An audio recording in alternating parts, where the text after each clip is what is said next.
गुरुर्ब्रह्मा गुरुर्विष्णु गुरुर्देवो महेश्वर गुरु साक्षात् परं ब्रह्म तस्मै श्री गुरुवे नमः। आइए आगे की तरफ पढ़ते हैं। साधना में विक्षेप के कारण गुरुदेव ने कहा कि लोग साधना तो करते हैं, 10 वर्षों तक करते चले आ रहे हैं, परंतु उनकी साधना में कमी आ जाती है। उसके कुछ प्रमुख कारणों पर चर्चा करते हुए वो बताते हैं। पहला, व्याधि। रोग से आक्रांत होने पर साधना के क्रम में टूटन आता है। दूसरा, स्यात्। अनुकूल वातावरण का न मिलना, स्थान नहीं मिलना, समय न मिलना, उसके कारण साधना में व्यतिक्रम शुरू होता है। तीसरा, संशय। यदि मन में संशय बन जाता है, साधना तो कर रहे हैं, पता नहीं कुछ मिलेगा कि नहीं, कुछ लाभ होगा कि नहीं, उससे साधन क्रम टूट जाता। चौथा, आलस्य। मन में आलस्य आ जाता है, अभी थोड़ा समय और सो लें, थोड़ी देर बाद आरती करेंगे, थोड़ी देर एक झपकी और ले लें, तो उससे क्रम में टूटन आती है।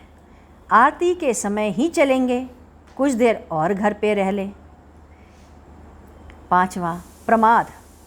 साधना के प्रीति नहीं रहती, साधना के प्रति प्रीति का न होना साधना में विक्षेप का कारण है। छठा, अविरति। मिथ्या ज्ञान को प्रबल मान लेना। मिथ्या जो ज्ञान है, जैसे देवी देवता काल्पनिक है, ज्ञान जो है वो भ्रम से युक्त बना लेना, उससे साधना में कमी आ जाती है। साधना में विकसित न होने से इतने वर्षों से कर रहे आपकी साधना, अभी आप कुछ प्राप्त नहीं हुआ है, हो जाता, लेकिन आपका बीच में टूटन आ गया। ये प्रमाद, ये आलस्य, वे विक्षोभ, यह संशय, यह व्याधि, ये आपके साधना को विकसित नहीं होने देते। अभी भी तक कुछ भी हमें प्राप्त नहीं हुआ। जैसे पालधी मोशाय। पालधी मोशाय को 13 वर्षों तक साधना कर रहे थे। उनके मन में यह आने लगा, इतने वर्ष तक साधना किए, मुझे कुछ भी प्राप्त नहीं हुआ, न ही अनुभव हो रहा है, कि अचानक एक दिन स्नान करते करते समय उन्हें समाधि लग गई और उन्हें वह सब कुछ प्राप्त हो गया। ऐसे ही भोगेच्छा, बुद्धि और मन जब संग्रह करने लग जाए, जब संग्रह की इच्छा बहुत ज़्यादा हो जाए, उसके रख रखाव में ही आपका मन जुड़ जाता है और साधना छूट जाती है। 9वां, जब तुमको गिरने की इच्छा होने लग जाए तो साधना छूट जाती है। यह पातंजलि कहते हैं। आपका संकल्प यदि गिर गया, कल यहाँ से 2 घंटे साधना करते थे, आज 10 ही मिनट करते हैं, 10 मिनट में काम हो जाएगा, तो समझिए आपकी साधना छूट गई, खत्म होने लगा। जब आपका बेटा गुम हो जाता है, पता नहीं चलता कि आप कितने परेशान हैं, आप सब कुछ देने को तैयार होते हैं। यही भान, यही उत्सुकता, ऐसी छटपटाहट जब आपकी भगवान के प्रति रखने लगेंगे, तब आप आगे की तरफ बढ़ेंगे। आप स्वयं होते हैं, आप आगे नहीं बढ़ पा रहे हैं, इसका कारण आप स्वयं होते हैं। प्रसंग को बदलते हुए गुरुदेव ने कहा, गीत गोविंद में जयदेव ने राधा के श्रृंगार का वर्णन अति उत्तम किया। एक स्थान पर उन्होंने लिखा है कि राधा का कंगन कैसा होना चाहिए।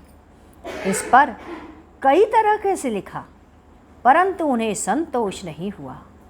रात हो गई। पत्नी ने कहा, इतनी रात हो गई, सोएंगे नहीं? यह कहकर उन्होंने बत्ती नीचे की तरफ खींच दी। उसकी चूड़ी बज पड़ी। उन्होंने सोचा, चूड़ियों की आवाज़ अच्छी रहेगी, बस फिर क्या था। अब उस पर लिखना प्रारंभ कर दिया। सोचने लगे, राधा को क्या चूड़ियाँ पसंद आई होंगी या नहीं। उस समय की चूड़ियों का प्रचलन क्या था, यही सोचते सोचते उन्हें गहन निंद्रा आ गई और स्वप्न देखा। एक लावण्यमयी स्त्री, अति सुंदर, दैदीप्यमान, शायद साक्षात राधा ही थी। हाथ देखा, रंग बिरंगी चूड़ियों से भरी थी। उठने के बाद उन्होंने उस चूड़ी पर लिख दिया। कहा, हे कृष्ण, तुम कितने अच्छे हो, तुमने राधा के माध्यम से दिखला दिया। ऐसे ही वे अपने आँखों के काजल लगाते और शीशे में देखते कि राधा कैसी लगती होगी आँखों में काजल लगा के। तब फिर उस श्रृंगार का वर्णन वो इस प्रकार करते थे। एक बार श्रीनिवास जी के साथ एक घटना घटी। माँ राधा का दर्शन नहीं हो पा रहा था। वे दुखी थे। कातर हृदय से राधा की मूर्ति के सामने प्रार्थना करते थे, हे राधे, मैं तो जानता हूँ कि तुम हो, तुम यही भान करा दो। यह विवाद है, लोग कहते हैं पता नहीं तुम हो या नहीं। मैं स्वप्न में नहीं देखना चाहता माँ, शरीर में देखना चाहता हूँ। महीनों बीत गए, सालों बीत गए, भोग लगाते और प्रार्थना करते। समय बीतता चला गया, बीतता चला गया।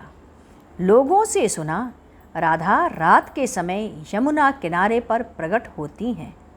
वह नदी के किनारे आकर के रहने लगे। नदी के किनारे बैठकर कल्पना करते, राधा अभी तक दिखाई नहीं दी। एक दिन देखा, रात की चांदनी रात में 3-4 लड़कियां खिलखिलाती हंसती हुई चली आ रहीं। जाड़े की रात, उन्हें बड़ी जिज्ञासा हुई, ये लड़कियां इन्हीं की ओर आ रही हैं। जब इनके पास आईं तो पूछा, क्या बात है, इतनी रात गए? लड़कियों ने कहा, तुम यहाँ हो, मेरी रक्षा करो, एक जंतु दिखाई दे रहा है। उसमें पड़ी लड़की थी, शांत मुस्कान के साथ बोली, भैया आकर देखा। वो गए, उन्हें कुछ दिखाई नहीं दिया। आकर कहा, कुछ तो नहीं है। उन लड़कियों ने कहा, अभी अभी तो था। ये पुनः गए, देखा एक बड़ा सा कछुआ था। आकर कहा, अरे यह कछुआ है, आक्रमण नहीं करेगा। सहेलियों ने कहा, मैं तो जानती थी तुम मेरी रखवाली करोगे, यहाँ तुम रात को क्यों बैठे हो? उन्होंने कहा, राधा के दर्शन के लिए। उन सब ने कहा, यहाँ बैठे बैठे राधा तुमको मिल चुकी, जाओ स्नान करो, भजन पूजन करो। उन्होंने पूछा, तुम लोग कहाँ रहती हो, रोज आती हो क्या? उन सब ने कहा, पास में रहती हूँ, रोज आती हूँ। तुम किसकी पूजा करते हो? उन्होंने कहा, तुमसे मतलब? उन सब ने पूछा, अच्छा क्या चाहते हो? कब राधा का दर्शन हो? उन सब ने कहा, उनको मरे कितने दिन हो गए? उन्होंने कहा, राधा तो अनवरत है। उसने पूछा, अरे किसने कहा? उन्होंने कहा, पढ़ा है। लड़कियों ने कहा, अरे पढ़ने से राधा मिलेंगी? नदी से पूछो। नदी से? तुम लोग इतनी ज्ञान की बातें कैसे लग कर रही हो? लड़कियों ने कहा, अच्छा जाओ, तुम्हें राधा नहीं मिलेंगी। एक सहेली ने ठेंगा दिखाते हुए कहा, राधा नहीं मिलेंगी, नहीं मिलेंगी। श्रीनिवास जी सोच में पड़ गए, ये कौन है? चलिए आगे फिर पढ़ेंगे। अभी गुरु कीर्तन करते हैं। ओम मंगलम ओंकार मंगलम गुरुमङ्गलं गुरुदेवमङ्गलम् ॐ मङ्गलम् ओङ्कारमङ्गलं